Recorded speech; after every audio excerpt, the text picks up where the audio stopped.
Hey everybody, it's Party Elite, and as the Steam Summer Sale of 2020 kicks off, we're going to take a look at some great deals that I think are worth looking into.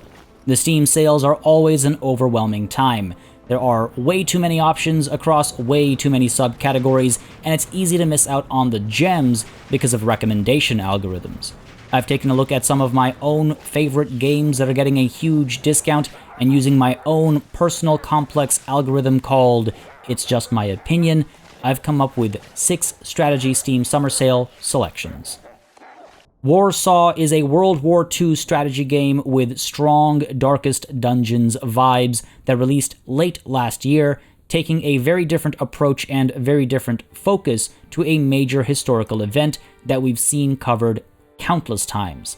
Leading a small group of resistance fighters during the Warsaw Uprising, you'll follow along a story and race against time as you try to manage the momentum of the uprising across multiple subdivisions of the region, ensuring that the resistance is well supplied and prepared on a strategic level, diving in on a tactical level to support each subdivision as the opportunity and need arises. Missions involve traveling around urban areas, hiding from dangerous engagements, seeking out the aforementioned supplies and even potential recruits, and they'll often involve engaging enemy forces in a style that might seem quite familiar these days. There is sometimes a bit of repetition in mission variety, but not to an extent that stopped me from coming back to the game multiple times. Different class-based characters all have different abilities that make them more or less effective from different spots in your formation, and finding synergies between characters and learning how to use their abilities for the best results is a fun adventure of its own. And what's better is that every time you play the game, you might obtain your characters and companions in a different order, forcing you to take on different approaches each time. Now, they all level up individually as well, so you always need to make sure that your entire resistance force is given time to improve, rather than just focusing on a few heroes, because in a worst-case scenario, one of them dies. Something that can happen all too easily out on the streets of Warsaw. The variety of enemy types keeps things interesting as well, and the non-linear gameplay means, again, you can come back to Warsaw multiple times. The game is beautiful in more ways than one, and I thoroughly enjoyed my time with it. It's currently 50% off and more than worth the $14 it's selling for. A high recommendation on this one. Steel Division 2 is yet another World War II game, this one also focusing on the Eastern Front, though it takes things to a much larger scale than Warsaw. This is, hands down, one of my favorite strategy games from last year, combining in single player the strategic level troop movements on a map of the region with the more tactical execution at a battlefield level. The multiplayer community is largely focused around those tactical battles that can range from small 1v1 skirmishes to absolutely massive 10v10 battles with infantry, armor, air, artillery, all working in tandem where teamwork prevails.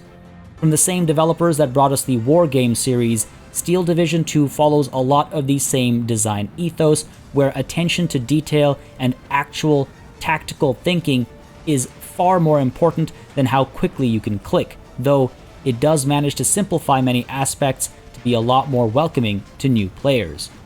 From picking which division to base your army off of, to planning the composition of said army, to managing ammo types on your anti-tank guns depending on what they're firing on, and planning clever ambushes and bombing runs, Steel Division 2 is a joy to play, and doubly so with friends.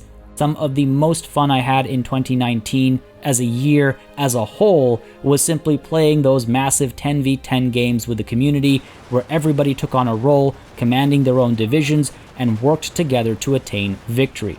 There's really a great sense of pride and accomplishment to be had when you outwit your opponent in a game like this, as you run around setting up command networks, or sneak radio operators behind enemy lines to plan artillery strikes, or just manage to hold a crossroads as you wait for reinforcements to arrive.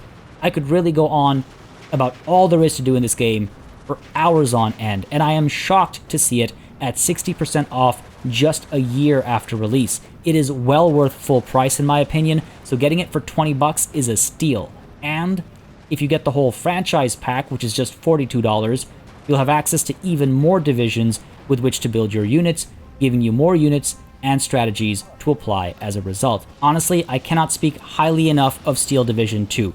In single player, whether you're playing those scenarios or just skirmishing against the AI, and in multiplayer, when you're playing either with friends or strangers, it is such an intense experience. I can't believe it's only $20 right now. Age of Wonders Planetfall is a whopping 50% off, bringing its price down to just under $30 for what is another one of my top games from 2019. The Age of Wonders series ventures into science fiction in this civilization-style empire-building 4X game, allowing you to play through a relatively deep storyline, or alternatively, simply playing sandbox games in single and multiplayer. Sci-fi tropes of all kinds are available as factions. You've got everything from cyborgs to hive mind aliens to space mining dwarfs to jockish humans and even more, and the sense of humor is all part and parcel of the Age of Wonders Planetfall experience. Now, with these factions, you can actually blend in one of several secret technologies that kind of changes how they play, giving them access to secret technology-specific units and abilities. From standard expansion and exploitation to modifying units to fit your playstyle, Age of Wonders Planetfall takes a familiar formula and adds enough variety to it to keep you coming back for more. And what's more, when armies engage, you don't just watch a bunch of dice rolls from up on high. Instead, you're transported to the battlefield where you lead your army against the enemy in a tactical, turn-based XCOM-style battle, complete with action points, abilities, ranges, and yes, RNG. Pairing these two turn-based subgenres together works wonderfully, and with each faction feeling significantly different in their playstyle and approach, there's a fair bit of replayability, again, not only in single player, but also in multiplayer, and in dealing with your friend's approach to each combination of faction and secret tech. DLC continues to add more of each to the game, and free updates have kept adding fresh new ideas to the game as well, including entirely new mechanics and subsystems, and that kind of support is always great to see. There's one more piece of DLC that we know is going to come for the game, potentially later on this year, so now is as good a time as any to pick this one up. There's enough to keep you busy at first, even without any of the DLC that's already released or is about to release sometime in the near future. Frostpunk is just over 2 years old at this point, and sitting at 60% off for just a mere $13.59, it is an absolute must-buy. There's been some DLC that's released over the years, all of which I can highly recommend as well, and one last piece of DLC is releasing later this year, bringing the game's very interesting story and idea to a close. Honestly, Frostpunk is one of those game changers that we don't get often enough. A city builder set in an icy post-apocalypse during the Industrial Revolution, you find yourself in charge of people in need of everything from the standard, food and shelter to the not-so-standard need of warmth. Surviving the harsh conditions of Frostpunk scenarios can be a massive challenge, pitting you against nature, both in terms of the environment and human nature. Moral decisions, unpredictable consequences, death, riots. Frostpunk is an excellent game that has you question not only the value of every decision you make, but also the ethics behind those decisions. Send foragers out in the hopes of finding sustenance or perhaps more, provide refuge to outsiders who seek shelter but might bring trouble, and balance the people's discontent with their hope for a bright, warm future. Workers go on strike if unhappy, bringing everything to a standstill. People fall ill if not taken care of and hurt productivity. Workplace safety violations can result in additional struggles, and all this pain and suffering can come to an end if the generator in the center of your city isn't well managed and maintained. Then everybody gets to freeze to death. It's really not easy to quickly describe what makes Frostpunk feel special. From its strange radial grid layout for city planning, to its surprising turns of events from seemingly innocent decisions, to its absolutely beautiful art style in both 3D and 2D. But it is very easy to wholeheartedly recommend this game. I didn't pick it up myself until later in its life, and I regret not picking it up right away. This is a genuinely unique experience that I believe everybody should try because, again, it's one of those game changers that we don't get often enough, and I would love to see more games like Frostpunk in the future. Planet Zoo has more or less taken over my life since its release late last year, and with the price slashed down by 30% to $36, this is probably the most expensive game in my list of recommendations, but still very much worth that price tag. From the folks that brought us Planet Coaster, Planet Zoo focuses on the world of zoo management, particularly in the more modern sense where animal welfare and rehabilitation is a primary driving force and where conservation efforts and education are key aspects of design.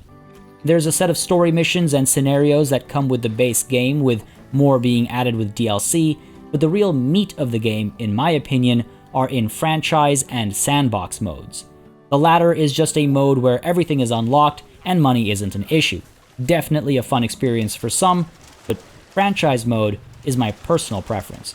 It allows you to establish not just one zoo, but an entire franchise of zoos across the world, each placed in different countries, different continents, and different biomes for different challenges, each earning its own money as an individual entity, but sharing other resources to make it all feel like it belongs to one umbrella company. Yours. Unlock new building pieces through research and spend time researching the animals in your zoo to further improve how well you can take care of them. Look after their needs and wants and ensure they're satisfied, because a happy animal means happy guests, and happy guests means more donations. Beyond that, you can concern yourself with the breeding pairs you purchase, focusing on the viability of pairs and trying to breed the best possible animals of every type. Better animals are more appealing to guests, of course, and that brings in more money as well. And I don't think I can stress just how in-depth this whole breeding system is. The game is tracking parentage, it's tracking inbreeding, it's tracking who has what kind of gene from an actual genetic level, which is a feature they added recently. It's really cool how you can have entire breeding programs to have some of the best animals the world has ever seen. And that kind of thing feels really quite interesting.